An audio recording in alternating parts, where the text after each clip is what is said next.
Hello students, welcome to Kardam classes. आज हम पढ़ेंगे कक्षा 8 गणित इकाई 1 परिमेय संख्या रेशनल नंबर। देखिए, आज हम इन कुछ डेफिनेशन है, इसमें कुछ परिभाषाओं का अध्ययन करेंगे। देखिए इसमें क्या है, सबसे पहला पॉइंट है शून्य एक परिमेय संख्या के रूप में। तो शून्य एक परिमेय संख्या के रूप में कैसा होता है, तो यहाँ लिखेंगे प्रत्येक पूर्णांक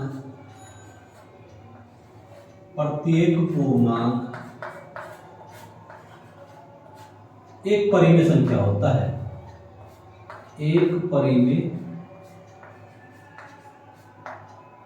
प्रत्येक पूर्णांक एक परिमेय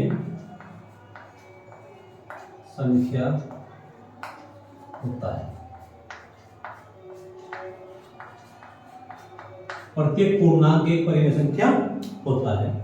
अब देखेंगे, यानी कुछ जीरो मतलब शून्य को हम इस तरह से लिख सकते हैं, 0/1 लिख सकते हैं, 0/2 लिख सकते हैं, 0/3 लिख सकते हैं, 0/4 लिख सकते हैं, 0/5 लिख सकते हैं,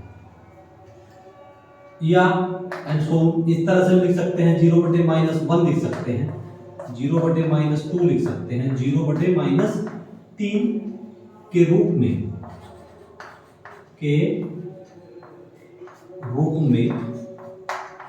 व्यक्त कर सकते हैं।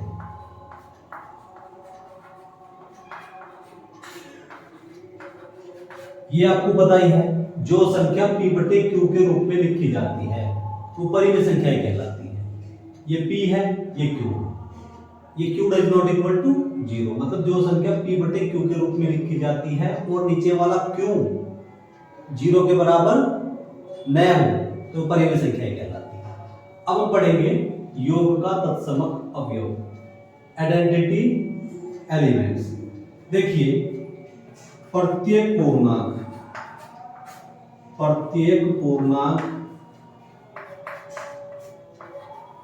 में शून्य जोड़ने पर, प्रत्येक पूर्णांक में शून्य जोड़ने पर वही पूर्णांक प्राप्त होता है। वही पूर्णांक प्राप्त होता है।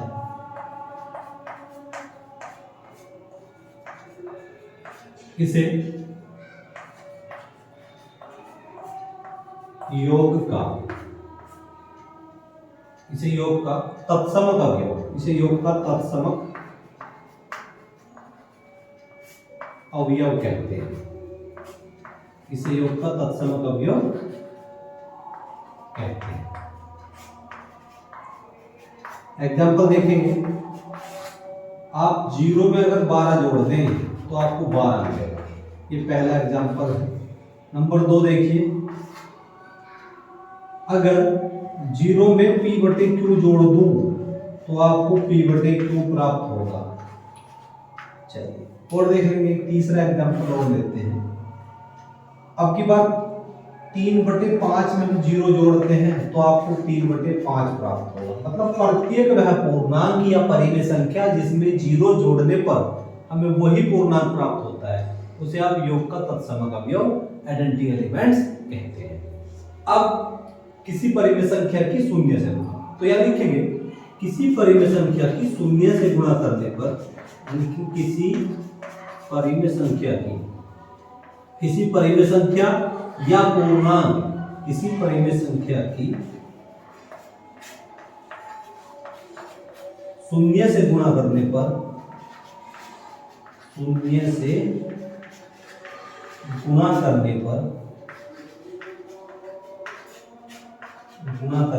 गुणनफल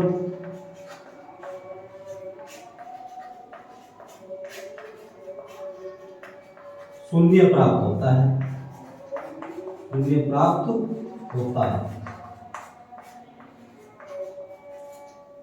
किसी परिमेय संख्या की शून्य से गुणा करने पर गुणनफल शून्य प्राप्त होता है। कुछ एग्जांपल देखेंगे। नंबर 1, 0 की आप 5 में गुणा कर देंगे तो 0 आएगा। नंबर दूसरा एग्जांपल देखेंगे, P बटे Q की आप जीरो में गुणा कर देंगे तो जीरो आएगा। नंबर तीसरा देखेंगे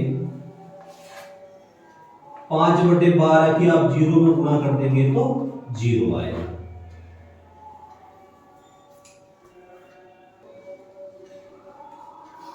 अगली डेफिनेशन है नंबर 4 पॉइंट, आप इसको ले सकते हैं। नंबर 4, एक की गुणा का तत्समक अवयव। एक की गुणा का तत्समक अवयव क्या होता है? यानी कि किसी भी पूर्णांक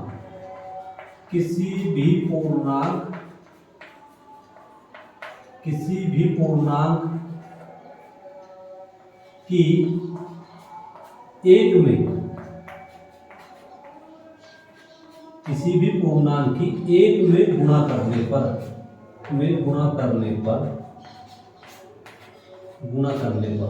वही पूर्णांक प्राप्त होता है।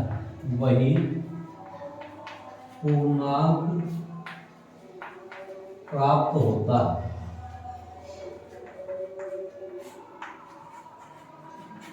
देखिए, किसी भी पूर्णांक की एक में गुणा करने पर आपको वही पूर्णांक मिलता है। एग्जाम्पल देखिए, नंबर 1, आप एक की 5/3 में गुणा कर देंगे तो आपको 5/3 ही मिलेगा। नंबर दो क्या है? एक की आप 7/12 में मल्टीप्लाई कर देंगे तो 7/12 ही मिलेगा। नंबर 3, अगर एक की -1/5 में आप गुणा करते हैं तो माइनस का 1/5 मिलेगा। मतलब एक की उसी पूर्णांक किसी भी पूर्णांक में गुणा करने पे हमें वही पूर्णांक प्राप्त होता है। अब हम पढ़ेंगे परिमेय संख्या का प्रतिलोम। नंबर 5,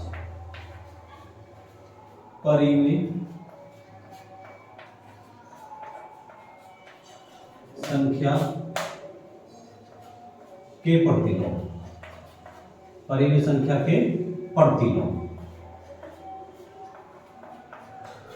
तो परिमेय संख्या के प्रतिलोम में सबसे पहला पॉइंट होता है, इसको आप ए और बी के रूप में ले लेंगे।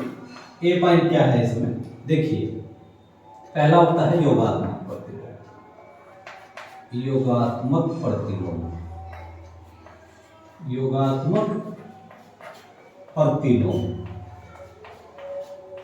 योगात्मक प्रतिलोम होता है एडिटिव इनवर्स।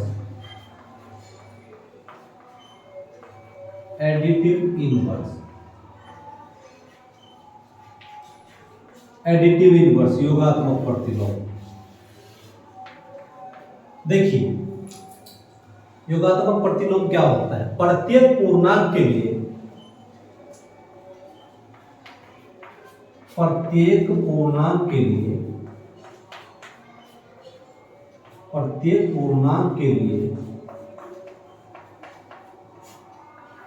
कोई ऐसा पूर्णांक होता है, प्रत्येक पूर्णांक के लिए कोई ऐसा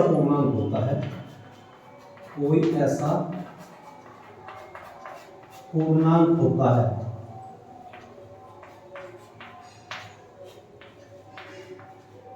प्रत्येक पूर्णांक के लिए कोई ऐसा पूर्णांक होता है जिसे उसमें जोड़ने पर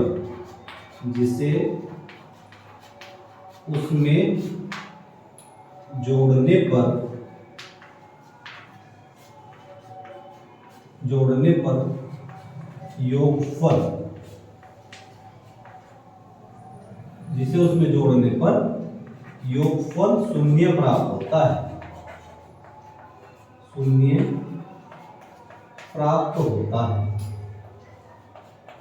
जिसे उसमें जोड़ने पर योगफल शून्य प्राप्त होता है। तो प्रत्येक पूर्णांक के लिए ऐसा पूर्णांक होता है, कोई ऐसा पूर्णांक होता है जिसे उसमें जोड़ने पर योगफल शून्य प्राप्त होता है। ये लिखेंगे, ये परिमेय संख्याओं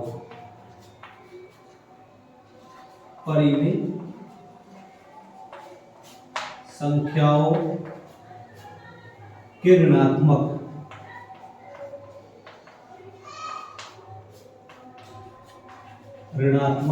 मतलब नेगेटिव अथवा विपरीत ऑपोजिट ऑपोजिट भी कहलाते हैं, भी कहलाते हैं। अब आप एग्जांपल देख लेंगे। एग्जांपल देखिए, नंबर 1 आपको दिया है 12, 12 में आप -12 जोड़ देंगे तो 12 का योगात्मक प्रतिलोम -12 होगा, ये हो जाएगा 0। नंबर दूसरा उदाहरण आप देखेंगे, आपके पास में -13 है, -13 में क्या जोड़ूं कि 0 आए, तो प्लस का 13 जोड़ेंगे तो 0 आए।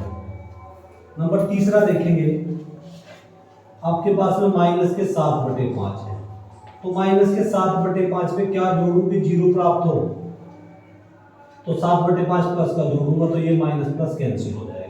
योगात्मक प्रतिलोम वो प्रतिलोम होता है जिसमें उसका अपोजिट चिन्ह जोड़ने पर हमें 0 प्राप्त होता है, उसको आप योगात्मक प्रतिलोम बोलते हैं। देखिए, यदि P/Q कोई पूर्णांक है, P और Q क्या है, पूर्णांक है, यानी कि परिमेय संख्या को पूर्णांक भी बोल सकते हैं। यदि P/Q कोई पूर्णांक है तो P/Q का योगात्मक प्रतिलोम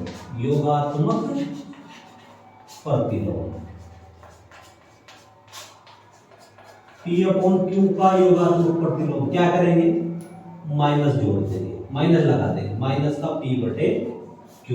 अब की बार हमें क्या निकालना है, इसी प्रकार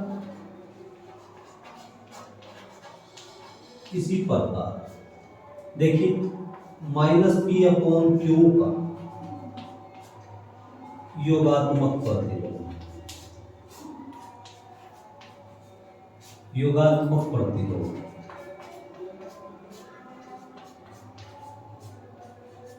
देखिए, ये माइनस है, अब इसके आगे एक माइनस और लगा देंगे, माइनस का P/Q, माइनस माइनस प्लस, तो ये हो जाएगा P/Q।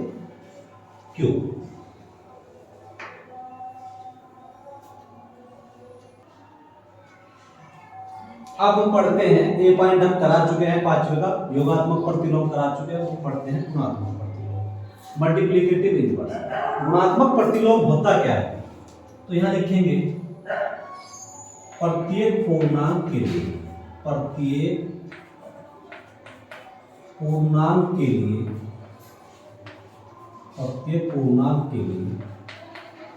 कोई ऐसा पूर्णांक होता है, कोई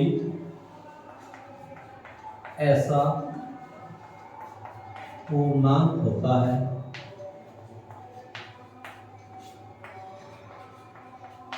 जिसे उसमें गुणा करने पर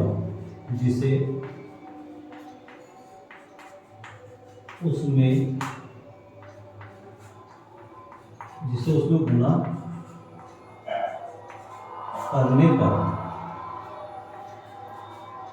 प्रत्येक पूर्णांक के लिए कोई ऐसा पूर्णांक होता है जिसे उसमें गुणा करने पर गुणनफल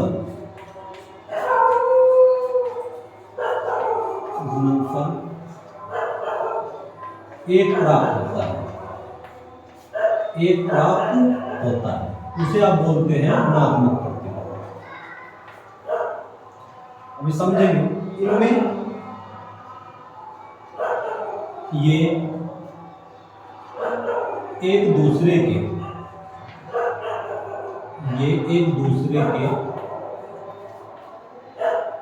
गुणात्मक प्रतिलोम कहलाते हैं, ये एक दूसरे के गुणात्मक प्रतिलोम कहलाते हैं।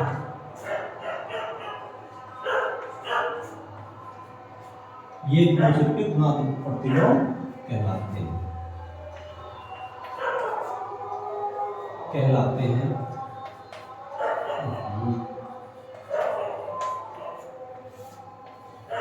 ये एक दूसरे के गुणात्मक प्रतिलोम कहते हैं। इनको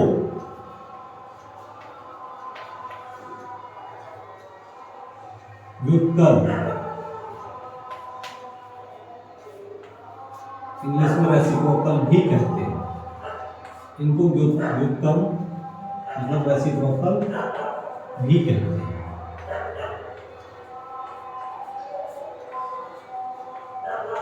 एग्जाम्पल देखेंगे, एग्जाम्पल देख लीजिए। नंबर 1 आपके पास में एक ये है 5 है, तो 5 का गुणात्मक प्रतिलोम निकालना है। 5 का गुणात्मक प्रतिलोम।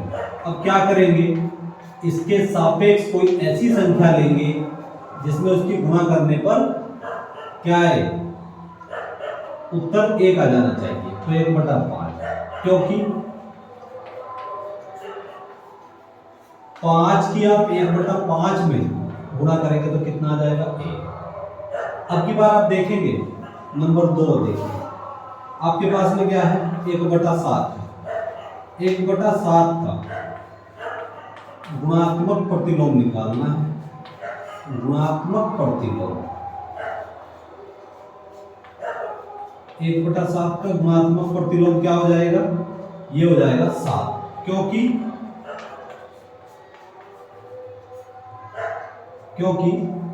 1/7 की अगर आप 7 में गुणा करते हैं, 7 से 7 कट जाएगा, जिस प्रकार यह 5 से 5 कैंसिल हुआ था, 7 से 7 कटेगा तो बचेगा 1। तो अब लिख सकते हैं, यदि P/Q कोई पूर्णांक है या परिमेय संख्या है, कोई पूर्णांक है, तो P/Q का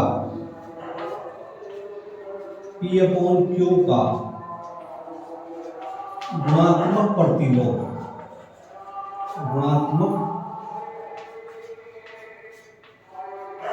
P/Q का गुणात्मक प्रतिलोम Q/P उल्टा हो जाता है, व्युत्क्रम Q/P, क्योंकि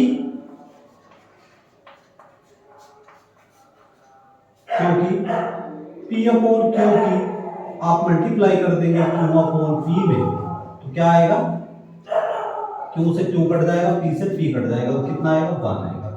गुणात्मक प्रतिलोम होता क्या है, गुणात्मक प्रतिलोम होता है एक संख्या ऐसी होती है, उसका एक आप उल्टा लेते हैं, व्युत्क्रम, उसमें उसकी गुणा करने पर हमें क्या होना चाहिए, उत्तर 1 मिलना चाहिए। जैसे देखेंगे 5 का गुणात्मक प्रतिलोम 1/5 और 1/5 का गुणात्मक प्रतिलोम 5, क्योंकि इस वगैरह ये एक दूसरे के गुणात्मक प्रतिलोम कहलाते हैं।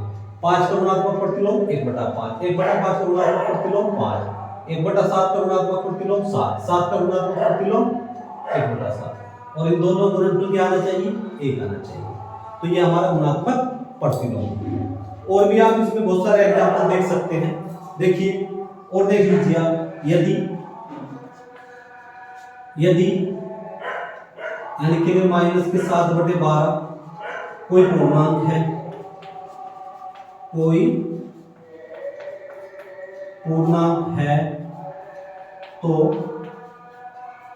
-7/12